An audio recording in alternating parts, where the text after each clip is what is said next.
Patow! A new episode of the Unfinished Business Podcast. Trying to get more. What's the word I'm looking for? Wow, wow, we wah. Not that. Borat imposter. Like my Borat is untouchable, and you know that firsthand. Let's see it. My wife, great success. King of the American number castle. one. Yeah, you're fun. King of the castle. King of the castle. I have a chair. I have a chair. In case you didn't know, it's Twisted Tuesday, guys. Production number quatre. Is it 4? I don't know. So we got Will's race coming up this week, right? What's the planned route? I run into the beer store and back. It's the And when you perfect say amount. running, Okay, lately jogging, maybe a few breaks here maybe and there. walking the whole 2.5. Oh, I'm not walking. You want to walk. I'm going for that prize Wait a money. minute, you don't even like beer. I'm not going to get beer. I'm going just to Oh, run. What? I'm going to go make a stop and take an yeah, extra 15 that's what minutes. that's what I thought. No, Like, I'm going no, for you the prize. pause, you pause. No. Yeah, you get your go-go juice, And then I have to carry it back. Michael's No. secret stuff. Throw it in the water bottle. That's what Oh, that, you're it just going for seemed fashion, logical. aren't you? You're just going for fashion. It seemed logical. Yeah, I'm gonna walk the golf course. Yeah, I great. don't know if it's 5K or not, but it'll get close to it. Yeah. Then just do, if it doesn't, just do walk a little around the neighborhood, walk the dog. But the Okay. endurance level is nowhere near where it needs to be Yeah, that's at a all. fact. That's a fact. When Right now. quarantine started, We were going there's off in basketball, intramural basketball, hockey, football. We were doing everything, I swear. yeah, but when quarantine started, I told myself I'm gonna get in shape. I'm gonna be as crisp condition as I can for next year. What was it? The fashion, no, the fitness lifestyle is what I called it. It went off for like maybe 2 days. 2 days. I went for a run the first time. I swear on your life, I think my heart was going to come out of my chest. I lied down on my hardwood floor and just laid there motionless. And my mom was taking teleconference calls for work. She worked for a hospital, so she was like in COVID mode. Bang, bang, bang. No time for lollygagging. And all you see is just her 19-year-old kid passed out on the floor, grasping for air. That's kind of messed up. You need to get your. If you want to be in tip-top shape for intramurals next year, we need that If there is endurance. intramural, seriously. Yeah, if there's any at all. OUA just canceled all sports for up until the end of the year. Yeah, December 31st. The golf, it was looking promising for the golf team this year. Came out banging some seriously good rounds, 74 on Sunday. Tennis might be on still for universities because it's Well, not. it I know it's said not run OUA. It's not run by the OUA.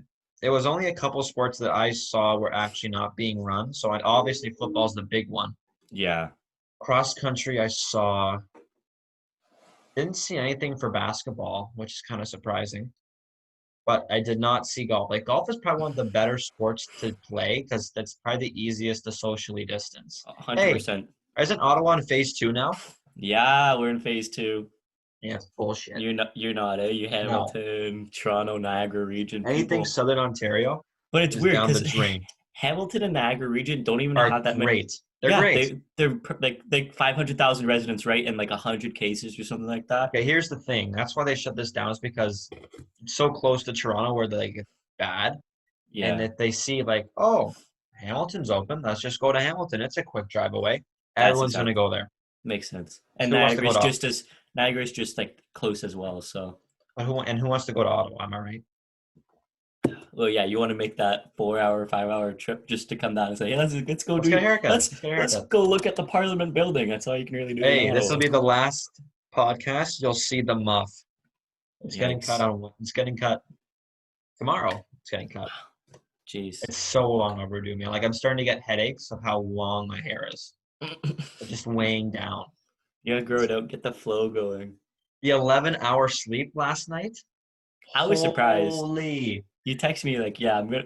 Like, I can't film the intro and outro, guys. I'm going to KL. I'm like, it's like 9 And that o'clock. was like, no, it wasn't even 9 o'clock. So I usually send my snap streaks at 9 o'clock, like the daily TikTok for the week for the day. Yeah, I was expecting it. Yeah. And I didn't send it because I was passed out. Oh, it was like 8 o'clock. I'm like, I can't stay up. Like if you said yes, I'll stay up. I would stay up, but you I were was so gonna make you generous. stay You're up. I so was gonna make you generous. stay up. But See, I'm a nice guy even behind the cameras. shut up.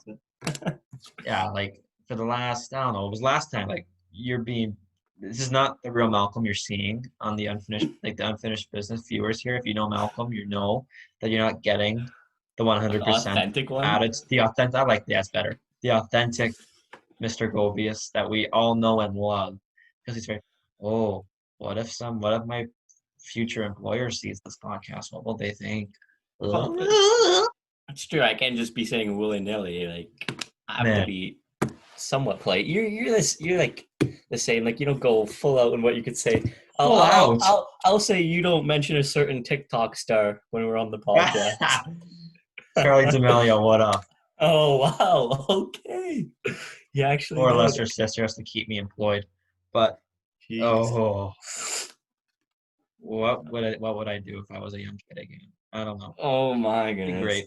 Be great. Oh, but don't we have a special guest on today? You know, we do. It's probably the biggest guest we've had on to date without a question. 100%.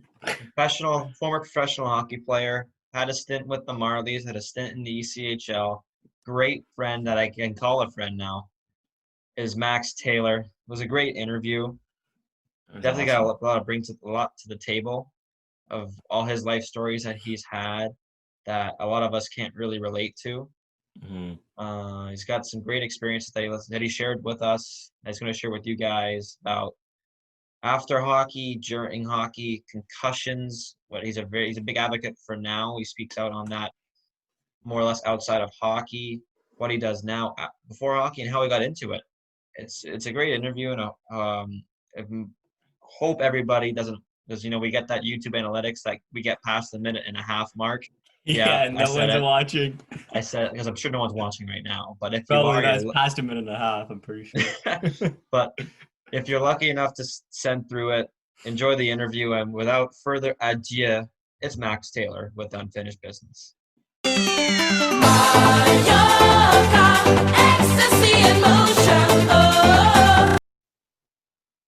Ladies and gentlemen, today we have one of the most high-profile guests that we're ever going to bring onto this podcast.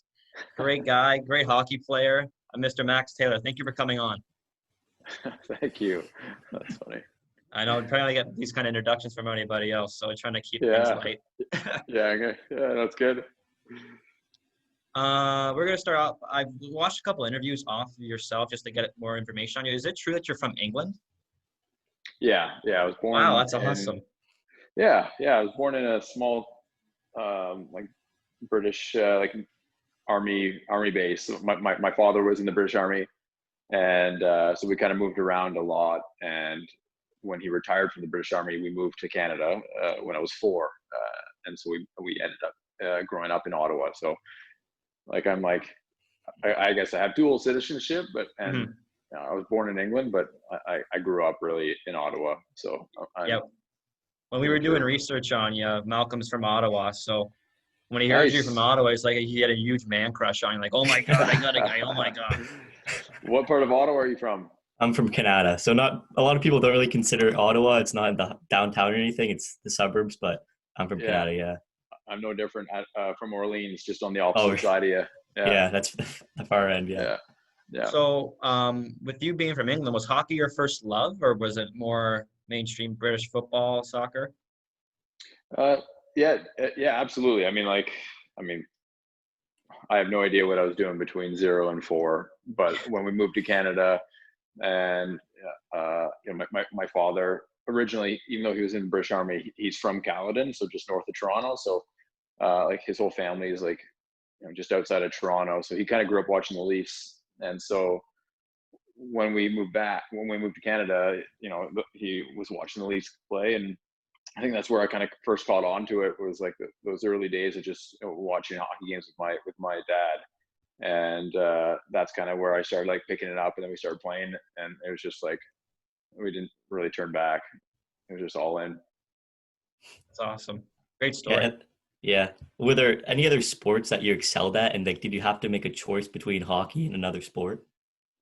Um, so I guess the only other sport that I did play was soccer, and I could never say that I excelled at it. Like I Me played neither. till yeah. I played until like 14 or 15, but yeah, there is a crossroad of like uh, level of commitment, like, and I had to make it at that time where I was like, okay, I'm like full on. I mean, I was always hockey, but a commitment to like not play soccer, and now like every summer is now solely focused on training and getting ready for the season, for the hockey season. Yeah, so I'm sure you figured out at an early age that you probably could make a living or get some really high up in the hockey ranks. I'm sure a lot of people around you kind of figured that out too. So when did you really realize that you could really make a career out of playing the sport that you love? It's a great question, and it's a tough one to answer. I feel like early on, like I was never like the best player. Like, you know, there's a couple other guys that like, you know, I played with and against that you knew were destined to play in the NHL, and they're going to be superstars. Like, for example, like Derek Roy would be one of those guys. He played in the NHL for over 10 years, and even though he was a little guy as a kid, he was just so above and beyond everybody else. Like, you just knew he was going to end up there, assuming obviously he stayed healthy. For me, I knew like I was a good player. Like every step was a new step. So I told myself I'm going to do whatever it takes to make it to the NHL, but with no real path, and a ton of uncertainty. And I remember, you know, the first step is essentially kind of graduating from minor hockey into juniors. And so like I made tier two junior A as like as a start, which extended my hockey career, call it, because you know your back's against the wall in minor hockey. Like if you don't make that step now, then essentially you're going to play your last year or two in midget hockey, and it's over. So I remember the first time that I was like approaching the end of my hockey career and being like, okay, I got to make this next jump. And I made that next jump, and it gave me another 4 or 5 more years of being able to graduate from that next step. So essentially it was like, once I hit juniors, I had like a 4 to 5 year like time horizon to like, you know, master that level and move on to the next. And I did it in year 4. And then the same thing, like when I signed at St. Lawrence, it was like, okay, I added 4 more years. Like, what do I need to do in order to kind of make that next jump? And it was the same thing. I just kind of scratched and clawed every single year until the end. But so there was no real, did I know, you know, I was going to play. Like I knew I wanted to play, and I'm going to do everything I could to do it. But like every day, every year is a new year. It could be over in a second. Yeah, determination at its finest, if you ask me. Yeah. Yeah. And then, so you talk about your junior career. So we know you played for the Cumberland Grads for the CGH and the CDHL, and you led the team in points in 2 of your 3 years there. And you almost had a 100-point season and a 100 penalty minute season with 104 points and like 53 goals and 51 assists, like something around like 90 penalty minutes. And the next closest teammate had 72 points. So you really broke out there and put up a lot of points and was a star player, I would think. What was the adjustment like for you to move away from your family at a young age to play in the juniors? Yeah. Well, like, you know what, it wasn't like it's really all perspective. Like my, so that last year for me playing juniors was my brother's first year. So it was like the first year Oh, we played together. Oh, nice. nice. And he's a goalie too. So Yeah. like, so he made it as a young goalie, as a 16-year-old, who also got drafted to the Guelph Storm. So we both left in the same year. I was a 19-year-old signing and going to St. Lawrence, which I didn't feel like it was that young. I felt like that was almost like I was at the breaking point. Like Mhm. I could have maybe left a year earlier, but like I wasn't ready. But where my brother at 16, he was ready to move on. So like, I think it was a bigger adjustment for a guy like my brother who, played that 1 year in juniors and then left at 16 or 17 or whatever and had to go to Guelph and bill it with a family and do all that as a 16, 17-year-old. I feel like that's a massive adjustment. Where for me, like I was 19 going to university that's like an hour and a half away from Ottawa. So it was close enough to home and far enough to like be away, but close enough to be obviously driving distance. Mhm. So it was Correct me it if was really go ahead. it's really easy.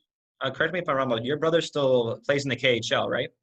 Yeah, yeah. He's had Mhm. actually like a roller coaster ride of a professional career. And he's been playing for ages. I think he's starting his 14th year this year, Wow. Nice. professionally. So he's been rooting it everywhere. I think he's almost played in every single league. Huh. Definition of a journeyman. Yeah. Yeah. It's yeah. But my question to you again is, how hard was it to establish yourself as a 19-year-old in a very competitive market like junior hockey is? To get noticed. As a 19-year-old, like as a 19-year-old, like you have to make or break it. Like I feel like if you don't establish yourself in that year, it's going to be really challenging for you to move on. I mean, you do have a 20-year-old year, but then you're a 20-year-old playing with like 16, 17, 18 and 19-year-olds. So like you have an advantage. I mean, at that age, there's a a decent enough gap of development that goes on, where you can kind of dominate. Um, but yeah, I mean, as a 19-year-old, I mean, it was like I had enough experience under my belt, and we had a great team, and my line mates were awesome. So we really kind of like um, we ripped it up. Like there's no question. Like it was like every game was so fun. It was like totally in our control and Annihilation. ours and Yeah. hours to lose. Absolutely. And like we all came in, like we were all the whole team was like so like prepared and like we had so much depth in our lineup and it was just an awesome season. It was so fun. I bet. I wish I had one of those seasons. But you moved on to St. Lawrence University, like you already said. Won the regular season title in 2007, which was your last year in college hockey. So my question was, what did you study while you were at university? Economics. Yeah. Economics. Good man. The econ Don't ask majors me got to any stick together. questions. Don't ask me any questions. I'm kidding. Yeah, we had the first conversation. I told him we went to Brock, and I told him he was looked like it was a party school, but Malcolm's like we never had this reputation. Like for our 2 years being here, it's kind of been down the dumps with Pretty what dull. Brock's living up to be. But Yeah. I've had a couple of friends go to Brock. They loved it. yeah, it's a good Yeah. time. Good Yeah. people. What made you pick university over a junior hockey league like the OHL? Yeah. I wanted to go in the OHL. Like that was my preference. At the time of when I was supposed to make that jump, I wasn't ready. Like there was not even an option. Like I was like really disappointed that I didn't have an opportunity to play in the OHL, and it wasn't there. Like I wasn't like physically, like my game wasn't ready. Like I wasn't ready as a person. I needed that extra time to kind of mature and to kind of find more my style and more my game. So those years in playing junior A was a perfect, like it's exactly what I needed. I needed some extra years just to kind of find myself and really establish myself. And even with juniors, like my every year was a new year. Like I wasn't like consistently a scorer every year for 4 years. Like I had a really good rookie year, but then I got hurt. And then like two very mediocre years in my second and third seasons. And I think even my third season, I put up a ton of minutes, like penalty minutes. And then I had to like readjust and refocus, and then I came back that last season. Like I kind of like came out of my cage and really found myself, and it was by far I think one of the best seasons, like personally, but like all around, like group of guys, team, and all that. It was just so fun. Yeah, so I guess you have no regrets of picking the CTHL and going through college hockey at all? Best decision you Yeah, made for no, yourself? not at all. Yeah, yeah, exactly. Yeah, no, absolutely no regrets. Like college hockey was uh like a blessing in disguise. Like I had no exposure to college hockey, and I remember my agent, Rolly Hedges, at the time, he had mentioned, he's like, you're gonna want to go to school, like you're gonna love it. But like, our exposure as kids, especially like even in Ottawa with the 67s, like they're kind of a big deal. Like it was like pretty cool to go to those games. Like it was like awesome. And these are kids. These are 16 to 20-year-old kids that are like playing in a beautiful rink, like right downtown, and like in the spotlight, like just looked awesome. It was just like every kid's dream kind of growing up. So then when you have an agent saying you got to go down south to the States and go play college hockey, you're like, what does that even Yeah. mean? Like Yeah. you don't have any idea what he's talking about. But after playing there, and now I can look back and like it's an unbelievable league, and the facilities, the amenities, the atmosphere on campus, like the athletic and education component combined, it's just like you cannot replicate an experience like that. And I'm just so fortunate and grateful that I was able to go do it. Yeah. And what were some differences they found between going to college and going and junior hockey, like the skill, the size of your schedule? Like junior A or the OHL? Junior Junior A. A. Yeah.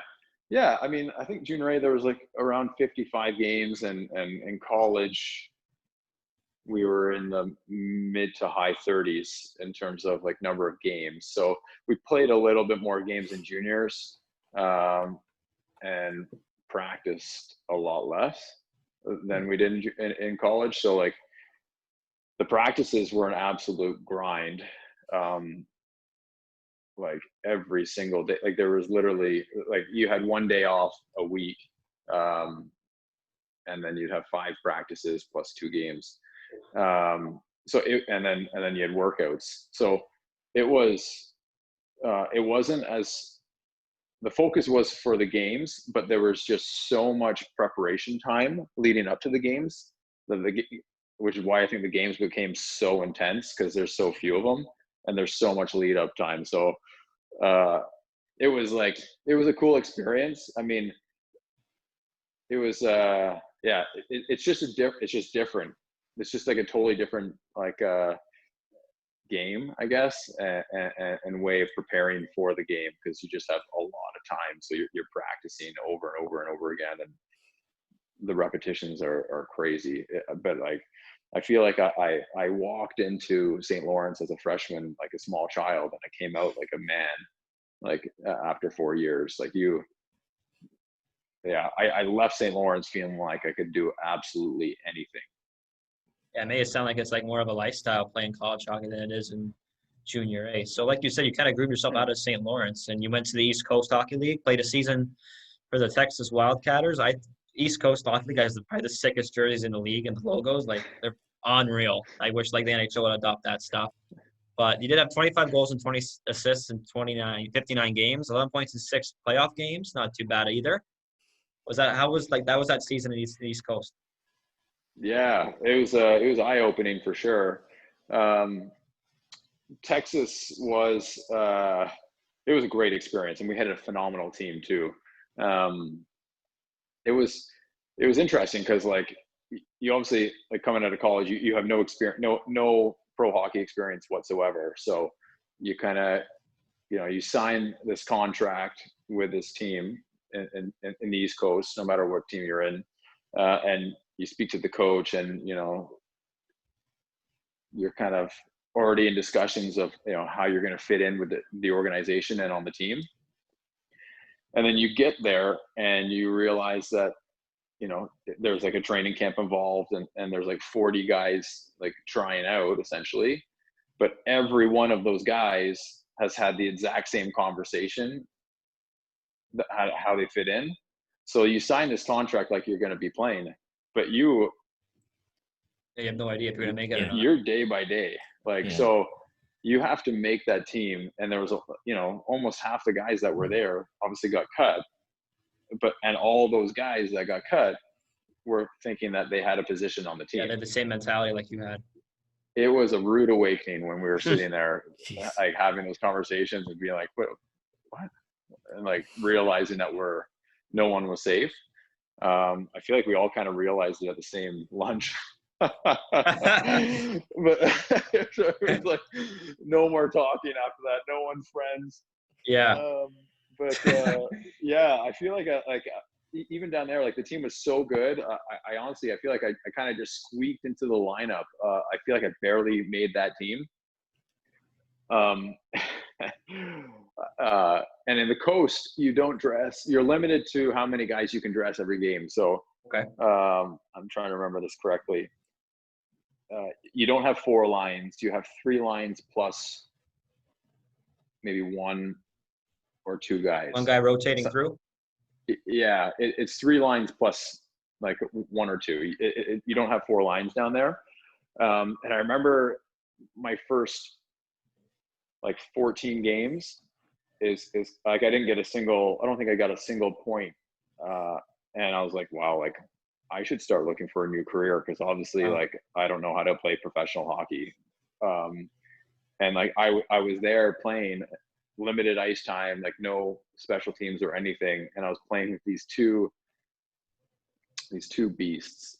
One was 6'5" and the other was 6'7", and my shift would be like this. I would go out with these two, and our shift would last like 3 to 5 seconds before the whistle blew, and they were both fighting.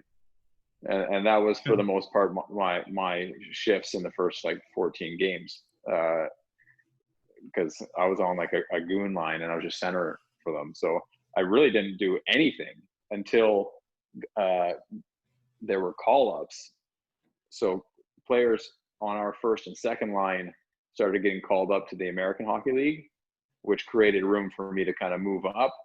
And when I moved up, I started getting an opportunity with, guys who could play hockey and were focused on like scoring goals. And that's when I went from like, game 14 of like getting my first point and scoring my first goal to like game 45. So I feel like those like 25 goals came within like a 30 game span, because the first 14 were a complete wash. Mm-hmm. Yeah. And yeah. Yeah, and as a rookie, like what did you have to learn to be able to succeed like you did, playing with grown men, like on the ice and off the ice? Like what were some tips that maybe some of them, the older veterans, gave you?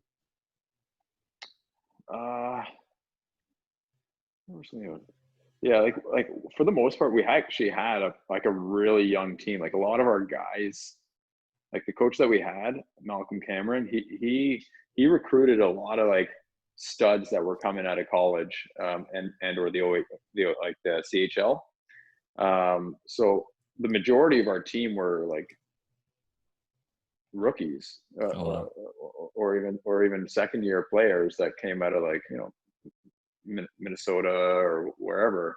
We had a handful of older guys, but only barely. So yeah, in terms of like experience, and we had a handful of older guys on the team, literally maybe 3 or 4 guys on our team that were older. So you try to learn with them, but they also knew like their jobs are at risk. Like 95% of our team is young guys that are like moving. So yeah, I don't know. You kind of pick up on it quickly, and you kind of sink or swim. Like you got to buy into the system, the team, and you got to find a way to be as productive as possible to kind of maintain your position within the organization,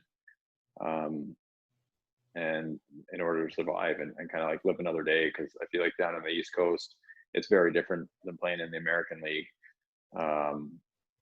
and then like I didn't play in the NHL, but I mean, you're on contracts similar to like you are in the American League, but then the East Coast is it's its own like little beast where like anything goes.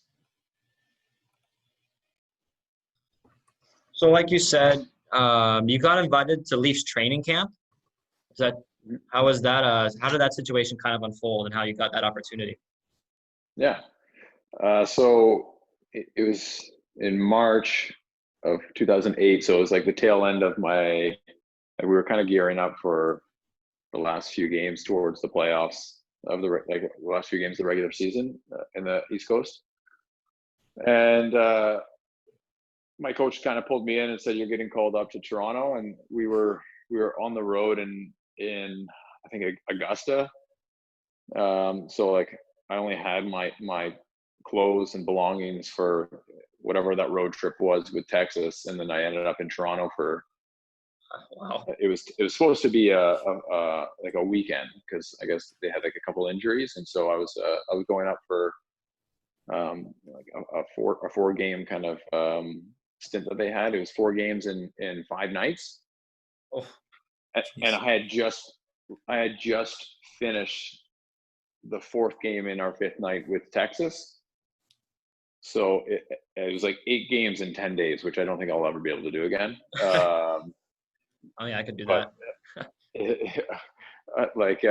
I actually think like something worked in my favor. Something happened with my flight to meet Toronto. They were on the road in Detroit's farm team, Grand Rapids. That's where it was. So that's where I met the team. I met the team in Grand Rapids, and something happened with the flights from Augusta to Grand Rapids, and there was some kind of delays. So I ended up missing like the pregame skate and like most of the day. So I met the team in the late afternoon, and they just like said, like take the day, like go work out, because I needed to exercise. Like it was crazy. I was so gassed. And like skip this game, and then you'll play the next one in Syracuse. So I didn't end up playing that first game of the 4. So I just did a workout, and then my first game was in Syracuse with Toronto, and it was a great game. It was really close, and they played me actually quite a bit, which like I was like pleasantly surprised with. Yeah. Like First game, right?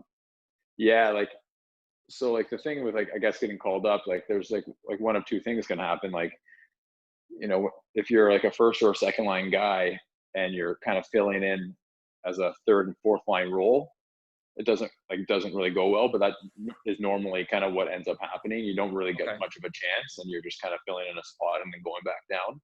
But like Toronto, when they called me up, they inserted me on like their first, second line. So like I was the fold, eh? Yeah, I was in there, and they gave me a great shot. I ended up playing like pretty well my first game. I scored, and I tied it up like late in the game. So so like that was like a great kind of like break the ice kind of thing for me, like just kind of getting myself established with the team. Then we headed back to Toronto for 2 games. We played Hamilton, and then Syracuse at home.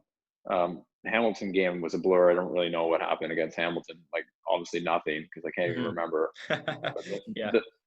The next game, the 3rd game essentially of my tryout contract, was at home against Syracuse, and I that's the game I afterwards like kind of signed a 2-year deal with Toronto. Right. But I think it was for this reason.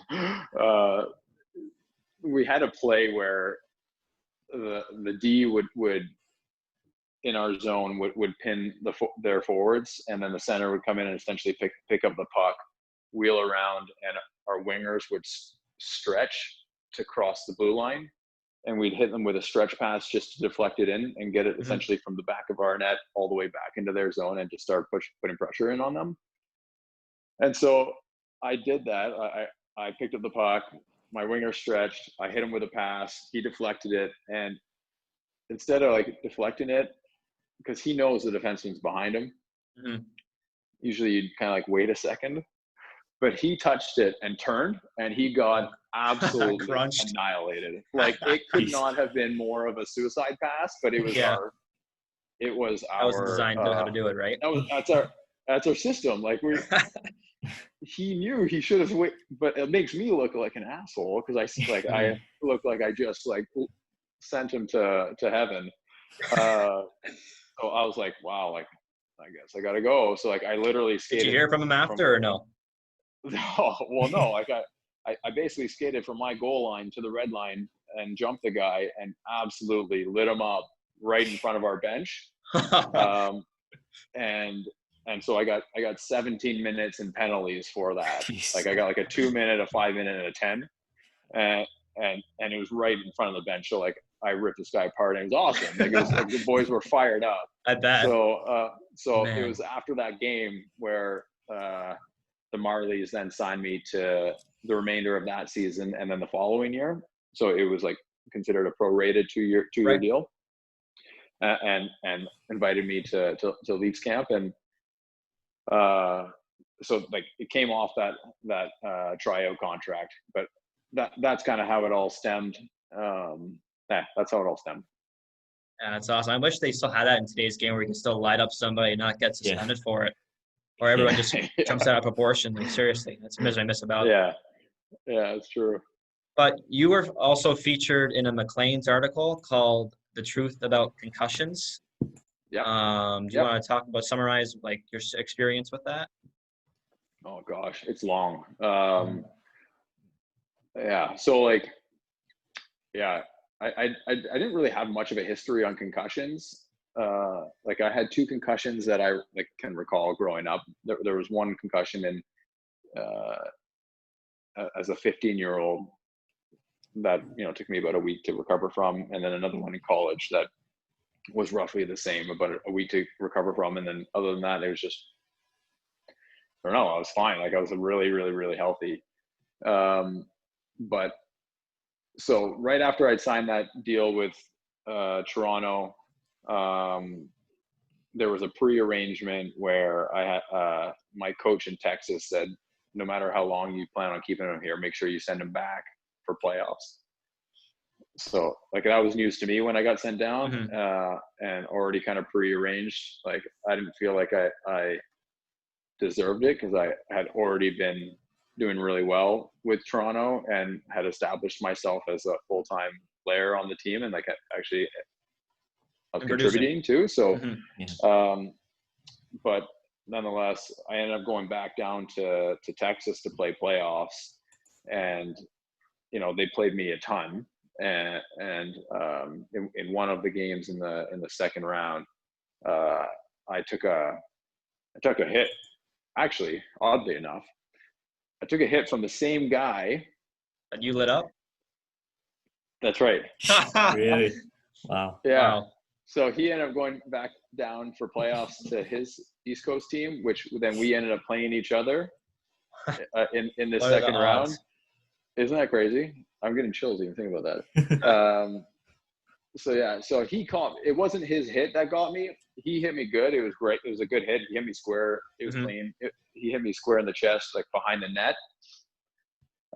But what messed me up was when I was falling back, I remember being like, wow, he got me good. And like, it was just like, I was going to get up and go. But when I was falling back is when one of my defensemen was skating like behind, and he kneed me in the side of the head. Shit. And so it was that knee that really messed me up. And so like, I kind of got up and I tried following up with the play, and it was a bit of a disaster. So I knew I was off. So I went to the bench and I was pretty messed up. And it was there where, the trainer comes over, starts asking you questions like, what day is it?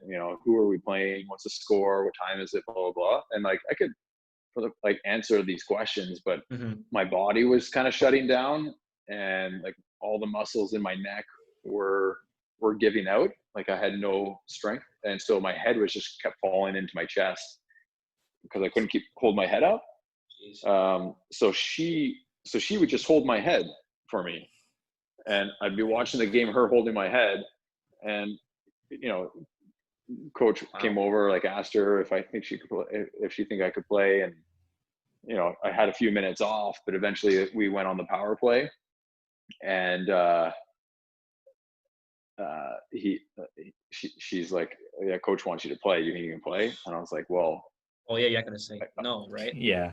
Well, that's exactly it. Like it shouldn't have been even a question for me. Right. And for me in Texas, like I was at the top of the umbrella on the point on the power play. So when I justified a yes, I was thinking about, yeah, I can play that position because I'm not going to get hit. So I said yes, and I scored that Oh power my play. God. So they thought I was fine because I scored. Yeah. So then exactly. So then they start play me again, and like now I'm playing 5-on-5, and I'm playing as an aggressive centerman. So like I'm getting out, I'm in the mix, and that's, I guess, my own fault, but I just don't know how to play any other way. So I kept playing the same style, and just one whack after the next, and then coming back to the bench, and same thing. My head would fall down, she'd hold it, next shift, back out, and it was like autopilot. Like my body just kind of, it was muscle memory. Like once it engaged, it was like just go. But then when I came off and rested, like my body was shutting down. So I was in a bad spot, but by the end, it took like a nothing hit to the head, and then I was like, I feel like I was on the cusp of flatlining. So my experience with concussions is that it was really more. I wish I was like just taken out of the game after my first concussion, because that was bad enough. The biggest issue with making things worse here is that I was playing with a concussion and then received another concussion on top of you really had one concussion. They refer to it as like second impact syndrome, and second impact syndrome can kill people. It's like it can be like deadly. It can like cause like severe like long-term issues.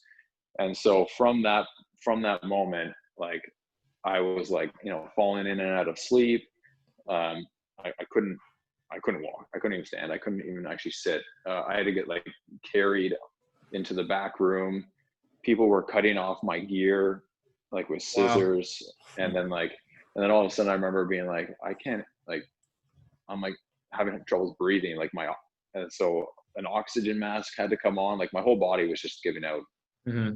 I got rushed to the hospital, and then got all these tests done, and the doctors came back and they're like, it looks like you've got really low blood sugar levels and no concussion. And I was like, you guys are out of your minds. Like I lost it. I absolutely lost it. I'm sorry, is this team doctors or is this from the hospital? This is at the hospital. Wow. Yeah. Really?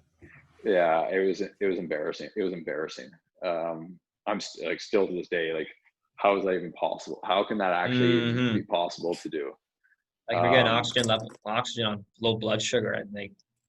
It was nuts. Yeah. It was crazy. So anyways, yeah, that concussion, I'd say about 4 or 5 months from that day, like I couldn't do anything. And like, I had a really hard time with a lot of different things. Like, I had a really hard time like talking. From what I was thinking and trying to say, I couldn't actually say it. They were like disconnected. So like my speech was like slurred, and like I couldn't really have a conversation. Sensitive to light, TV, like, so I couldn't watch TV. Sensitive to sound, like even like someone running a tap in the sink, like was like irritating me. Like it was a bad place. So for 4 or 5 months, I kind of just sat on the couch until things. Yeah, and then the whole recovery took about 9 months for me to get cleared. And I remember when I got cleared, I told the neurologist at the time, I was like, look, like, I know I'm doing everything, like training wise, like I can skate, I can like lift heavy, I can do everything, get my heart rate up. I'm like, I just don't feel like I can take a hit. Like, I just don't feel like I'm ready. And she said, which is, I'm sure obviously part of it is like I was probably scared at the time. Yeah. And I'm sure I probably was scared, but in addition to being scared, like I came back and I played 15 games and I didn't even get hit in the head and I got another concussion. So to me, I was like, yes, I was scared, but I actually do think I was still vulnerable at the time when I got cleared, and susceptible to another concussion. And that played out exactly how I felt. And so that next, as light as that concussion was, that concussion took me 10 months to recover from, because Wow. I think it was in addition to everything I was like still trying to recover from, and I don't think I was fully recovered at the time. Mm-hmm. So, and then the whole process was different. Like that's where like, like these are like bigger conversations and they're deep, but like that's where like, depression set in and suicide set in. And like, it was just like a downward spiral from there. It was like a lot of different kinds of like symptoms and things that I was dealing with than the first concussion. I think with the first concussion, I was still pretty optimistic with my hockey career that no matter how long my recovery took, I could come back and play. But now after that second one of getting hit, not even in the head, and this is how I'm feeling, I knew that I'm not going to be able to bounce back. Like I knew my head had it. So like that's where I was like, man, like I'm not even a hockey player anymore. Mm-hmm. Like, what am I? Like I had no identity. I'd lost everything. And it was a struggle. It was an absolute struggle. And like, I saw people for it. I had like, different medications, like for depression to like, treat myself. And I was like anti-medication.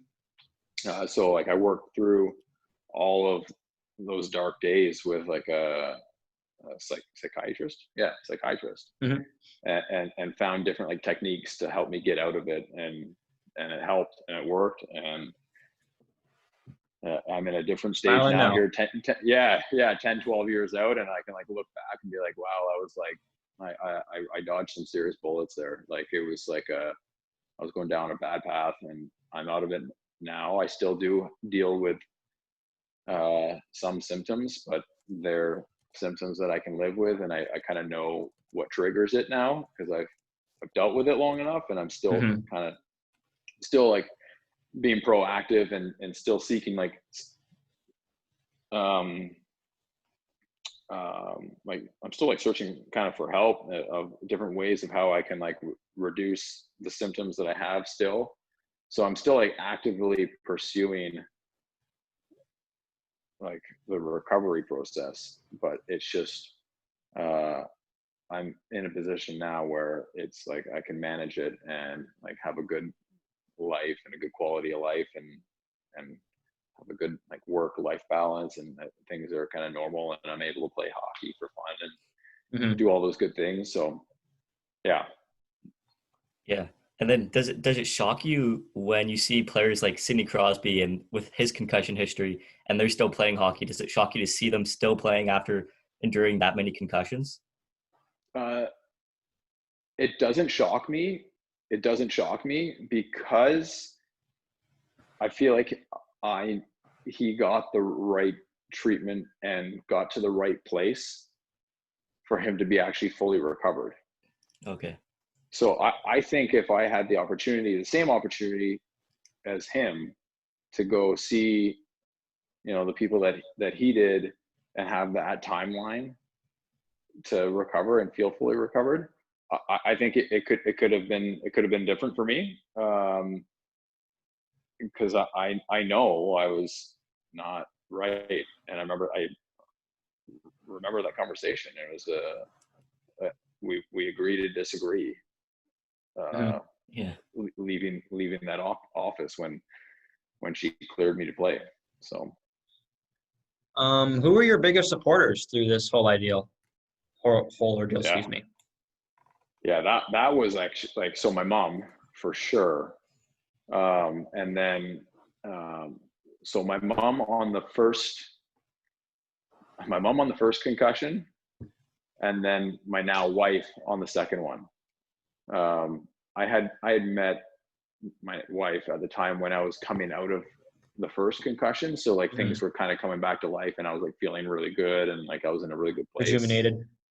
Yeah, but it wasn't like 2 months later where I took that next, hit and was back into the dark room again. And so, after we spent 10 months of the first year, like going through some of the hardest times of my life where, we weren't like able to watch TV or have lights on in the room because they'd be like, my eyes were just too sensitive to the light, and like and there was just nothing we could do. Like we weren't out doing anything. So like our relationship was founded on just kind of like hanging out and talking and like, cooking like healthy meals and stuff. And just, I feel like you really get to know who someone is when you spend that kind of quality time together for that amount of time. So that's kind of the foundation of our relationship. And she was a massive support for me, and helped me get through that second one. And that second period of 10 months was the hardest by far. Jeez. And do you have any advice for anyone who wants to continue contact sports with a concussion history? Absolutely. Yeah. I mean, like make sure you get treated and make sure that your concussion, like I would say, go overboard on making sure that you're okay and you fully recovered before coming back to play. Because I feel like the risk reward is just not there. It's just not there. It's not worth it to kind of take it to go back early, or even if you're at like 98 or 99%, like it's just not worth it. It's not worth it. And I'm living it. I'm living in a world of that's different from how I used to feel. But I'm okay with it. Like I've got there, but it was, it's not a fun one. Like I wouldn't want other people to go through this if they can avoid it. So after your hockey career, you kind of got into a very unique sport, very big in the Canadian circuit. It's Red Bull Crashed Ice. Yeah. So how were you introduced to that sport? Like my hockey career at that point was over. And this is kind of part of like the being in a really dark place. Like my hockey career was over, and I was still hanging out with like my buddies at the time, which would have been Hockey a players. former teammate, former teammates and current players. So like I was still hanging out with the guys, and we're watching TV, and then one of those ads popped up, and it looked absolutely wild. And my give a shit meter was at 0. Like I could care less, what happened to me. I was like, I just need some like kind of like something fun, something like I've been living in such a dark world. Like I just needed something to like go do. And it would just, I signed up. I was horrible at it.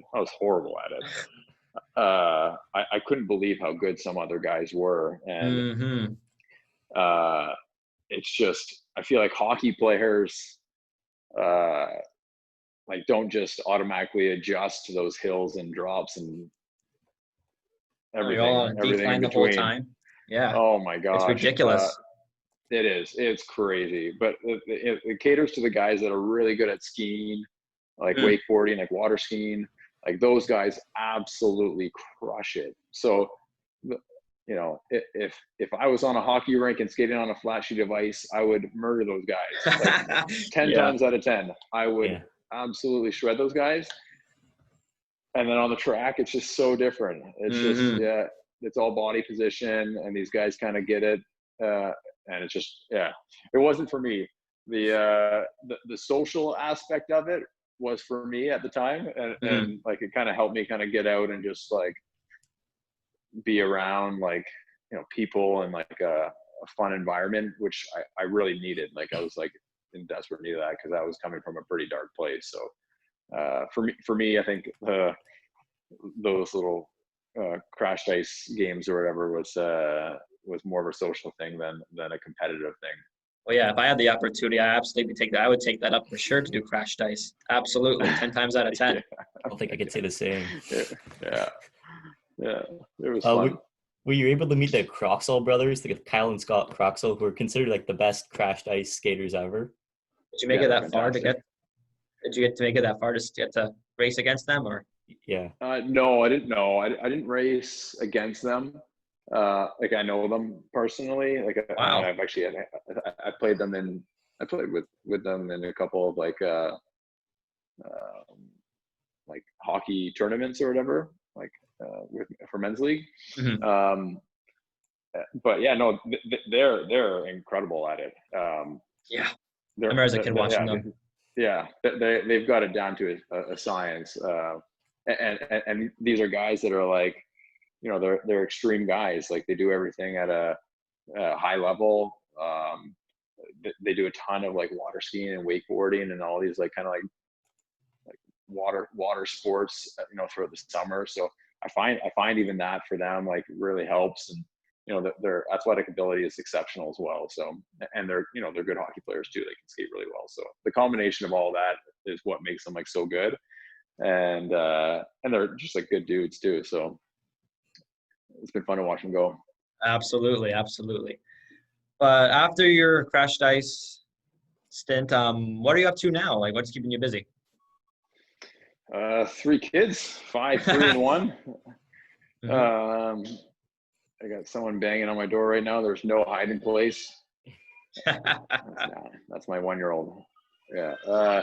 That's keeping busy 100%. That, and then obviously like work in real estate is has been busy. I've been in it now for 10 years, like selling residential real estate in central Toronto. So between those two things, that's takes up pretty much 100% of my time. Are you still Much playing more any simpler hockey? life. Are you playing any hockey still, like any beer league or anything like that, or? Yeah. Like I've kind of narrowed it down. I've played a little bit all over the map, trying to figure out like where some of like the best places to skate in men's league where it's competitive, but it's not someone's game 7. Yeah. Yeah. And that was a challenge. Like for years, I played in a few different leagues. Like initially, like first coming out, I feel like I might have played more hockey in my retirement And you think pro career. than I did in pro, because I played so much hockey. I think I played like 6 or 7 times a week. Wow. And for the first couple of years, and that was me trying to figure out like where do I fit in, where should I play, and all that good stuff. But now I've kind of narrowed down like 2 really good like summer and winter skates with guys who've like played at a high level.